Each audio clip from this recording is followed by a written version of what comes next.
ini terkait Niki yang akhirnya 6 JPU mengajukan banding per 3 November kemarin. Dan akan ada strategi apa sih Bang dari PN itu untuk mengajukan kontra memori banding nanti? Abang sebagai proses hukum gimana melihatnya? Oke, selamat sore. Saya Dr. Firman Chandra. Saya lawyer dan pemilik Fatur Travel, biro umroh terpercaya berizin di Indonesia. Terkait dengan eh, bandingnya dua pihak. Pertama, banding dan sudah terregister dari kuasa hukum NM. Otomatis kalau melakukan banding, itu harus membuat memori banding. Memori banding di counter dengan kontra memori banding. Kemudian berikutnya adalah JPU melakukan upaya banding juga. Jadi nanti JPU pun membuat memori banding dan kuasa hukum membuat kontra memori banding. Jadi masing-masing membuat dua karya ilmiah. PH membuat memori banding dan kontra memori banding, begitu juga jaksa penuntut umum membuat memori banding karena dia mengajukan banding dan kontra memori banding untuk membalas memori banding dari kuasa hukum NM. Dan itu memang hukum acaranya begitu. Masing-masing harus membuat yang terbaik. Tapi inti dari upaya hukum banding di pengadilan tinggi ini adalah bagaimana masing-masing bisa mematahkan argumentasi dari putusan, dari tuntutan, dan dakwaan. Begitu ya sama, kuasa atau jaksa penuntut umum bisa mengkanter, bisa membuat argumentasi dari memori banding yang dihadirkan, yang dibuat oleh kuasa hukum. Sehingga masing-masing akademisnya ada gitu. Jadi seperti layaknya membuat disertasi, tesis, dan skripsi. Kemudian semua berkas tadi itu dikirimkan ke pengadilan negeri tingkat pertama dulu, yang namanya PN Jakarta Selatan. Jadi tidak langsung ke pengadilan tinggi DKI yang ada di Cempaka Putih. Jadi dikirimkan ke Panitera Muda Pidana yang ada di PN Jakarta Selatan. Baik kuasa hukum ataupun jaksa penuntut umum, dan diberikan waktu 14 hari. Setelah berkas semuanya terkumpul, pihak Panitera Muda Pidana PN Jakarta Selatan itu membundel semuanya, melegas semuanya, merapikan dokumennya, baru dikirimkan ke Panitera Muda Pidana yang ada di Pengadilan Tinggi DKI tersebut. Setelah diterima oleh PN atau PT DKI Jakarta, mereka akan mempelajari dan menentukan siapa majelis hakim. Jadi majelis hakim itu akan ditentukan oleh WKPT atau KPT, Kepala Pengadilan Tinggi atau wakilnya. Jadi majelis hakim untuk perkara akuo NM nanti dileges dulu, dibikin nomor perkara, titik-titik nomornya berapa, garing PT DKI 2025 biasanya gitu. Nah, titik-titiknya nomor perkaranya. Setelah itu dibentuk majelis hakim yang 3 orang dan ada panitera pengganti juga. Namun memang ada handicapnya nih bagi negara yang menganut Eropa Continental Justice System seperti Indonesia, Belanda, dan Perancis. Sidang banding itu sidang tertutup yang tidak bisa dilihat oleh masyarakat, tidak bisa dilihat oleh audiens. Jadi sangat tertutup. Sidangnya 2-3 kali saja. Dimulai dari mempelajari pertama, kemudian ada dokumen tambahan nggak dari masing-masing. Kan biasanya ada tambahan tuh lampiran-lampirannya kan. Alat bukti dari JPU ataupun dari kuasa hukum, baik alat bukti dokumen, alat bukti dari saksi fakta tambahan, ataupun alat bukti dari saksi ahli. Jadi seyogianya itu adalah hal-hal yang baru, bukan yang lama dimasukin lagi alat bukti yang sudah dihadirkan di persidangan, karena dokumennya sudah ada kalau itu berkas perkaranya. Setelah dipelajari, sudah tuntas semuanya baru diputuskan. Jadi pengadilan tinggi itu akan mempelajari 2-3 kali baru diputuskan. Siapa yang bisa ngelihat putusannya? Ya mereka berdua, JPU dan kuasa hukum.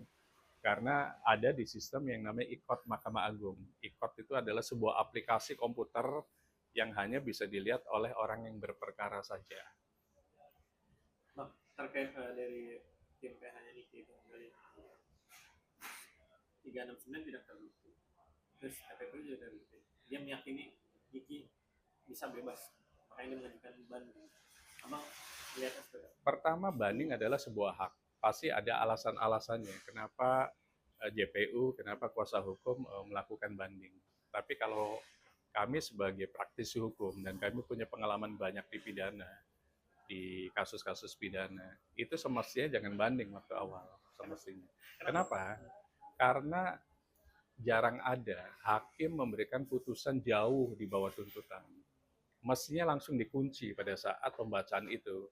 Apakah banding? Tidak, yang mulia. Harusnya begitu bahasanya. Sehingga lawan itu akan melakukan upaya yang mengamini saja. Dalam hal ini JPU.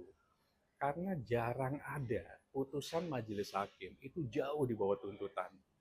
Mayoritas itu adalah 3/4.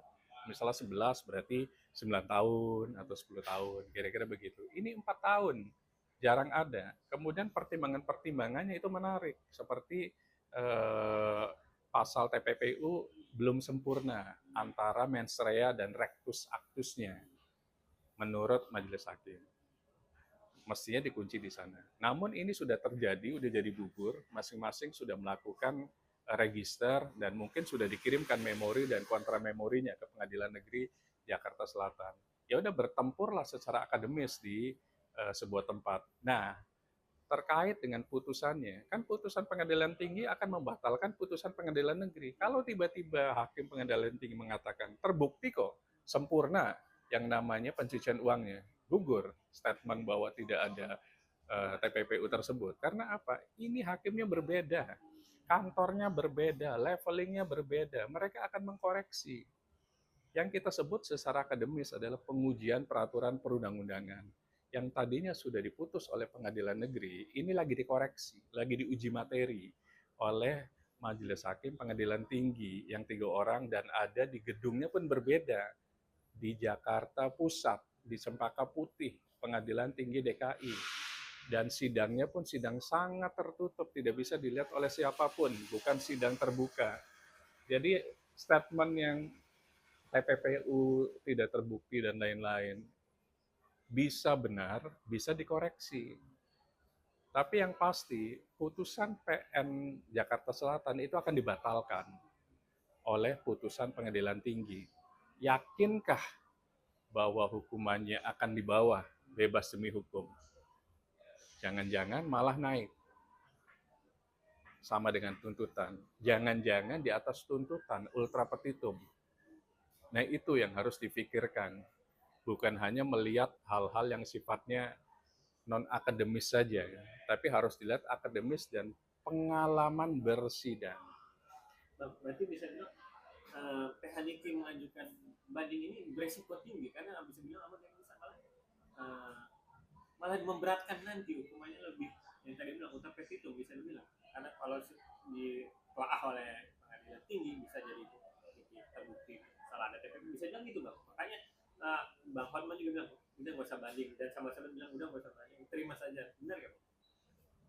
Putusan pengadilan tinggi itu pasti berbeda, dan mayoritas sepengalaman Firman Chandra Lawful menghandle sebuah kasus pidana di pengadilan seluruh Indonesia, bukan hanya DKI saja.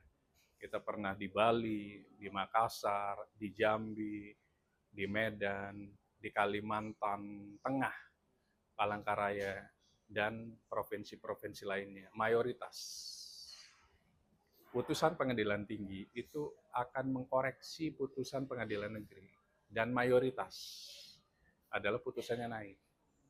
Karena apa? Tuntutannya 11. Jadi masih ada room dari majelis hakim untuk bisa mengkalkulasi ulang. Putusan pengadilan negeri dibatalkan, akan naik. Tapi memang ada juga yang turun.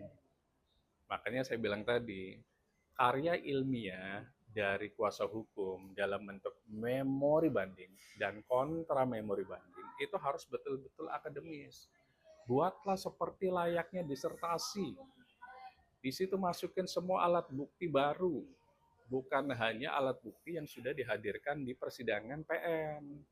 Yang baru belum dihadirkan, yang ada di sosmed-sosmed, itu dijadikan alat bukti. Supaya pertimbangannya berdasarkan fakta, bukan berdasarkan sosmed. Hal-hal yang sifatnya publikasi, ngomong di sosmed, lebih baik hilangkan dulu. Lakukan silent strategi. Jangan ngomong lagi di depan sosmed. Kuasa hukumnya pun kalau bisa stop. Tidak boleh berbicara di depan sosmed, di depan media. Karena itu adalah strategi. Nah sekarang kuatkan saja alat buktinya. Supaya apa? Supaya bisa membantah argumentasi dari jaksa penuntut umum. Baik memori kasasi, baik tuntutan, dakwaan, dan putusan pengadilan negeri. Sehingga apa?